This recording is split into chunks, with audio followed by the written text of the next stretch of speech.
Oh, udah mulai ternyata. A'udzubillahi minasyaitonirrajim. Bismillahirrahmanirrahim. Assalamualaikum warahmatullahi wabarakatuh. Di sini saya akan menjelaskan tentang aqsamul wada'. La budda fil wada' min tasawwur al-lafzi wal ma'na. Dalam wada' harus ada penggambaran lafaz dan makna. Jadi wada' ini adalah hubungan antara lafaz dan makna. Dan al-wada' hukmun 'alal makna wa 'alal lafaz. Karena wada' adalah hukum atas makna dan atas lafaz. La yasuhul hukmu 'ala syai' illa ba'da tasawwurihi wa ma'rifatihi biwajhin minal wujuh walau 'ala nahwil ijma'. Jadi tidak sah hukum atas suatu illa ba'da tasawwurihi, kecuali setelah menggambarkannya. Jadi kita gambarkan dulu baru kita menghukuminya. Wa ma'rifatihi biwajhin, dan mengetahuinya meskipun secara global. Jadi sebelum mengetahui hukum kita harus tahu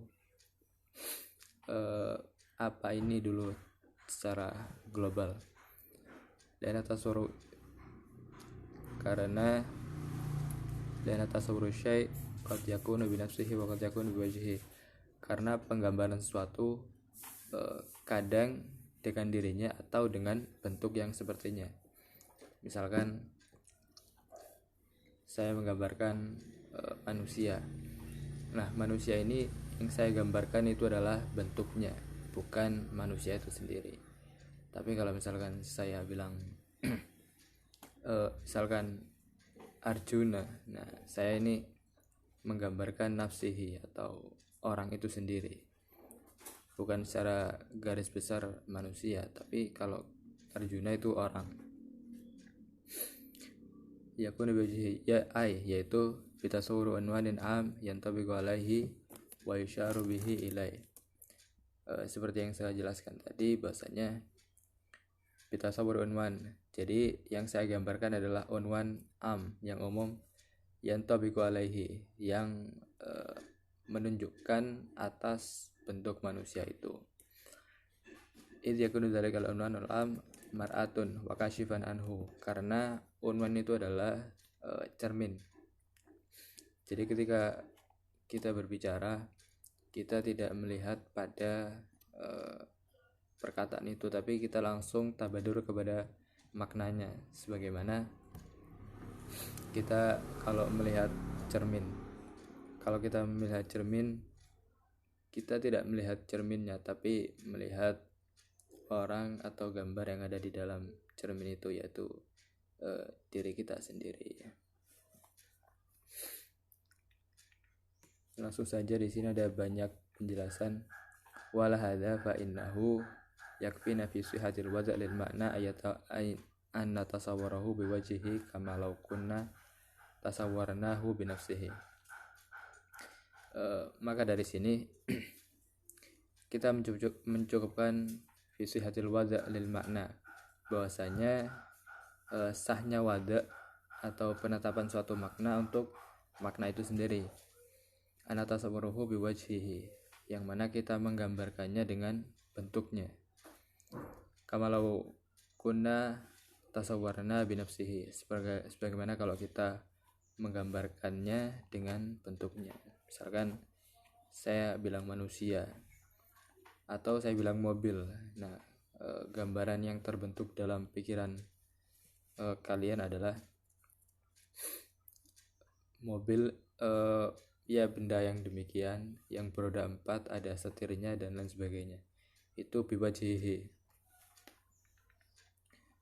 Walamma arafna anal ma'na la budda min tasawwurihi wa an natasawwurahu ala nahwain fa innahu bihadzal i'tibar wa bi'tibari tsani wa anal ma'na qad yakunu khassan ay juz'iyan wa qad yakunu aman ay kulliyan. Jadi makna itu bisa aja juz'i atau makna khusus, atau makna itu kulli atau umum.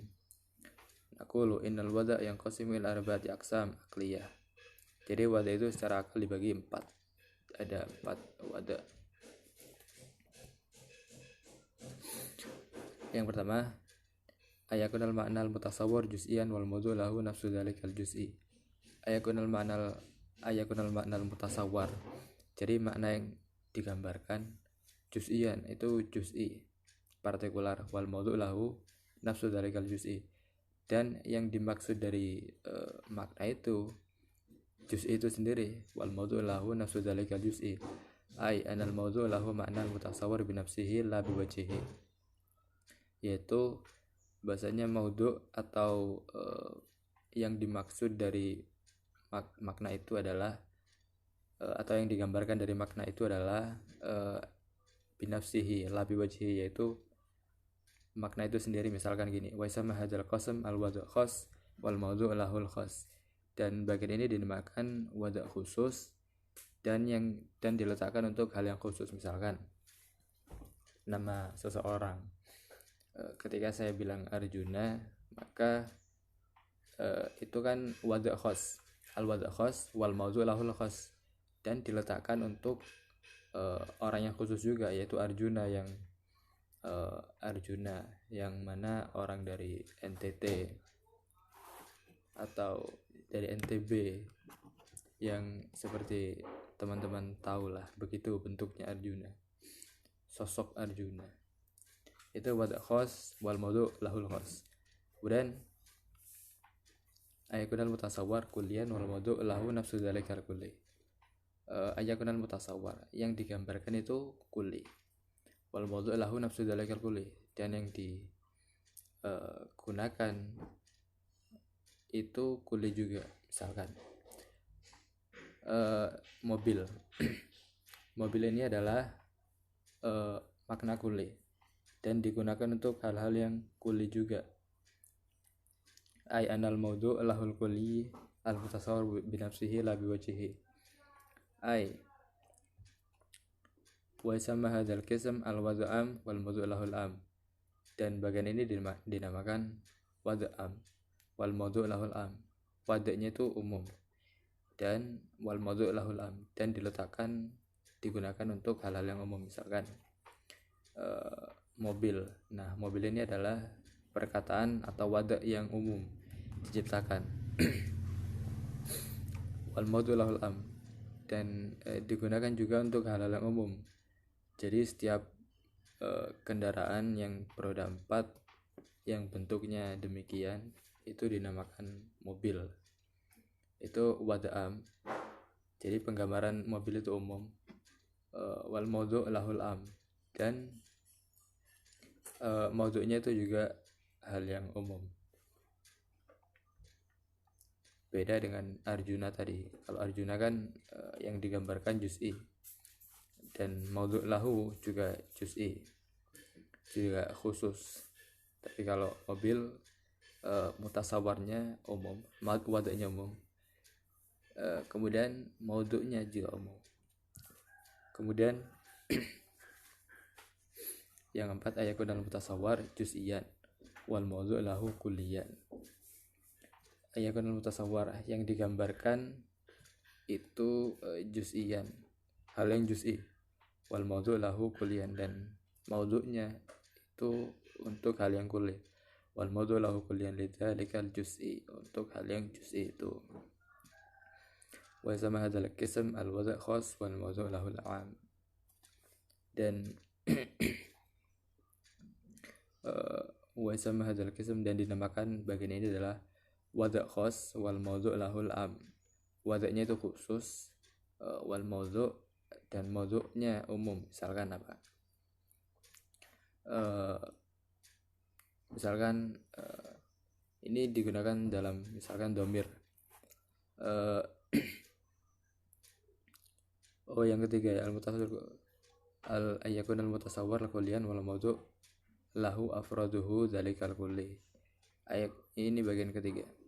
Ayakun al mutasawwar yang digambarkan itu umum, wal maudhu' lahu afradu dzalikal kulli, dan yang diletakkan adalah afrad bagi kulli itu sendiri, la nafsuhu, bukan dari bagian kulli itu, tapi juz'inya. Ay anal maudhu' lahu juz'i ghairu mutasawwar bi nafsihi bal bi wajhihi. Wa isam hadzal qism al wad'am wal maudhu' lahu al khas. Misalkan saya mengatakan dalam dhamir ini, misalkan huwa huma hum hiya huma hunna anta antum antum. Nah itu adalah al-wad'am. Wad'am itu kata ini khusus, misalkan saya mengatakan huwa, kata itu umum, maksudnya al-wad'am wal mawdu' lahul khas. Huwa huma hum itu adalah kata yang umum semua. Tapi ketika saya bilang, misalkan saya sedang mengobrol dengan seseorang, membicarakan Arjuna. Nah, ketika saya bilang huwa, berarti itu yang saya maksud adalah Arjuna. Jadi huwa meskipun wadahnya am, tapi maudhu' lahul khas, diletakkan untuk yang khusus, yaitu misalkan Arjuna.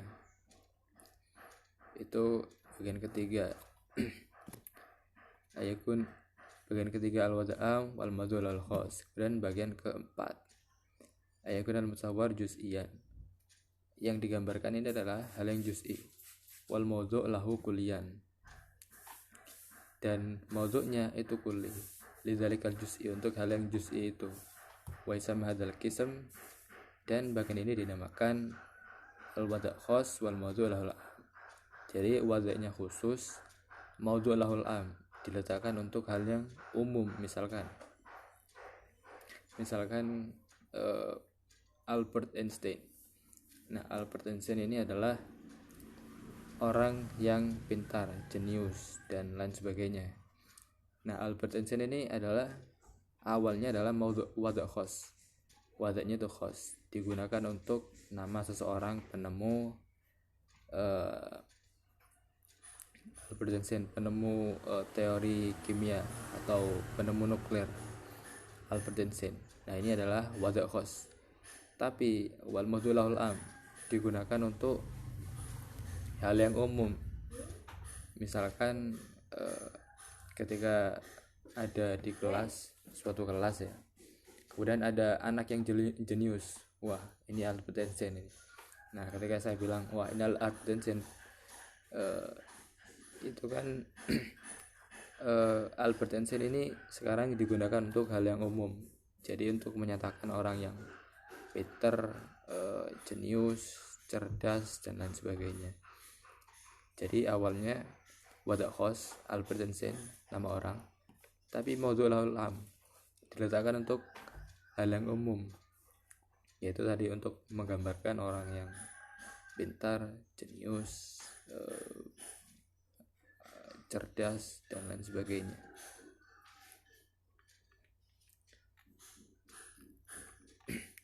Tapi di sini ada juga yang memustahilkan al-qism rabi', bagian yang keempat, karena Albert Einstein itu tidak bisa digeneralisasikan secara umum. Jadi penggunaan Albert Einstein itu ya hanya untuk orang yang bernama Albert Einstein atau orang yang penemu teori itu, tidak bisa digunakan untuk orang lain. Adapun kalau digunakan untuk orang lain, itu artinya majaz, bukan termasuk maudhu'. Ya, mungkin hanya ini yang bisa saya sampaikan. Syukran. Assalamualaikum warahmatullahi wabarakatuh.